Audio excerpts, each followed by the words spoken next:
So, si Don Steve, malungkot na naman at iiwan naman ng bata niya. Yan. Si parang Jirik, yun yung kakain. Napano na sa baka.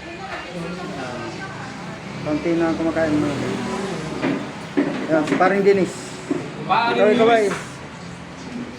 Parang Dennis, kaway. Yan. Si parang Dennis yan. Mayaman yan, daming pera yan. Tutukan natin ng parang Dennis. Uy! Tutok ka. Naka-zoom ah. Yan, si parang Jirik, bagong cellphone niya. Sa wakas, napalta din cellphone niya ng kunay. Sinuuna na yata yung cellphone niya eh. Pero matibay yun ha. Ito mo, nababagsak palagi. Hindi na ako. Guys, maraming salamat. Bye-bye.